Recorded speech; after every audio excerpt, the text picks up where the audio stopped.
From this wider perspective, so much of what we do to each other must have the rest of creation shaking their heads in disbelief. The fact is that someone born in the United States is not more special than someone born in Mexico. Someone born in London is not more special than someone born in Liverpool.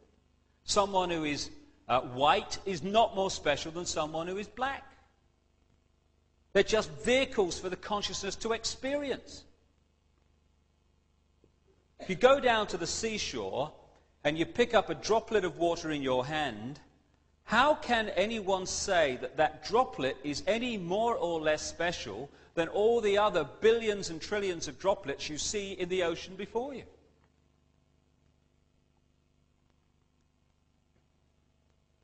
So when I began to understand all this and appreciate this other explanation to dogmatic religion and this world is all there is science, I started to ask a few questions of this situation. Like, how come that this explanation, at the very bottom line least, is as credible as the other two? How come the other two get guaranteed airtime, often no questions asked, here's your airtime, say what you like, and the alternative to both of them is ridiculed or condemned or suppressed by reflex action? The answer that I came up with was that clearly some people don't want the public to have access to this information. But who and what and why? And I began to ask other questions. Like, I don't know about you, but I've met a lot of people in my life, and I can't, to my knowledge, recall anyone who wanted a war,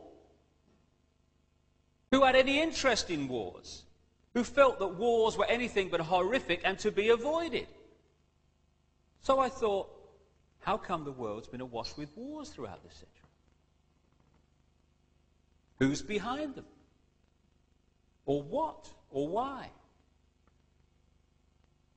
Then I kind of looked at this economic system that controls the world.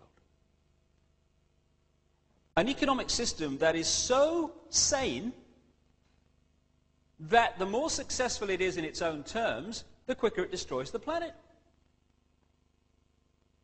It's the perfect environmental and human assassin. It insists every year that we take more from the earth even quicker, turn it into even more things, sell even more things, consume even more things, throw away even more things, to worship the real God of the modern world, economic growth. It insists that every year 20% of the people of the world consume 80% of the resources, while leaving the other 80% to get by on the other 20%. Crazy. Of course it is. But that's the economic system, take, make and throw away, that controls your life and mine. And that of 6 billion people nearly. So I thought, what's behind this self-destruction? Or who and why? I started to look at some of the other conventional wisdom that we pass on from generation to generation as the only way of doing things in this world. The wisdom that says, even though the economic system that I've just described is dismantling this planet, you ask a politician of any party anywhere in the world, what do we do to get out of this environmental situation? And they will say we must have more growth to raise the money to spend on the environment. If I said to you the way to put out a fire is to pour more petrol on it, you'd say he's out of his mind. But that's what the politicians are saying when they say about more growth to sort out the environment.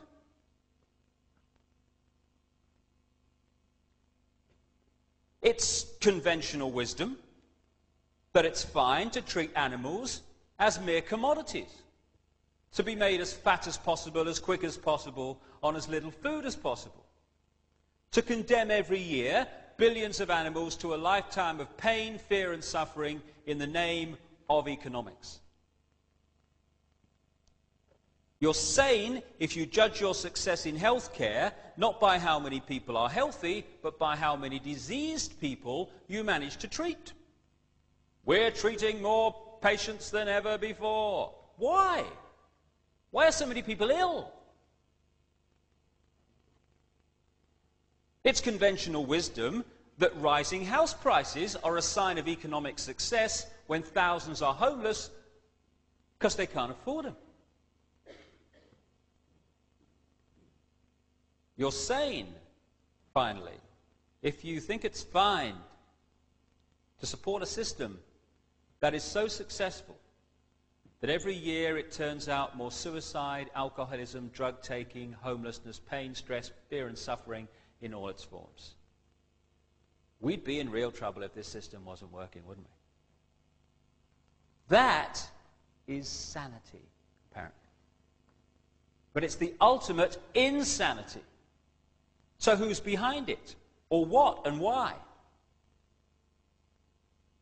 I began to realize, too, that against the background of this utter self-destruction, on this same planet is stunning wisdom. And I began to see also that there is a great difference between cleverness and wisdom. They're not the same thing. This system's very clever, but it isn't very wise, and it's the lack of wisdom that is the problem. And I began to see that what we call wisdom is often not found in this state-of-the-art letters after their name system.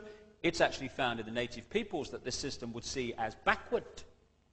Piece of Native American wisdom, what have become known as American Indians. When you have cut down the last tree and poisoned the last river, you will know that you cannot eat money. That's wisdom. And there's another piece of very famous American Indian wisdom. In 1854, the American government made an offer for Indian land. And under the system that I've been talking about, and the attitudes and the values that are indoctrinated into us, what should have happened is this chief should have said, right, well, I'm on a winner here, because it's a seller's market. I never put it on the market, therefore I'm in the driving seat. So what I'll do is duck and weave, and I'll crack on. I don't want to sell, get them to push up the price, and at the moment that I think they're going to pull out, I'll put out my hand and say, you've convinced me. And people will think, oh, what a great businessman he is, that chief. Fantastic. Be something in the city, he will. But there's another value system on this planet also. A value system that said this in terms of this chief. How can you buy or sell the sky? We do not own the freshness of the air or the sparkle on the water. How then can you buy them from us? Every part of the earth is sacred to my people, holy in their memory and experience. We know the white man does not understand our ways. He's a stranger who comes in the night and takes from the land whatever he needs. The earth is not his friend, but his enemy. And when he's conquered it, he moves on. He kidnaps the earth from his children. His appetite will devour the earth and leave behind a desert.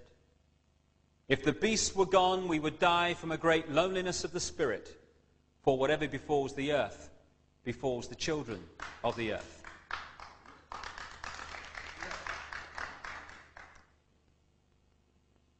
It's sobering to think that those words were spoken in 1854, when you look what has happened since.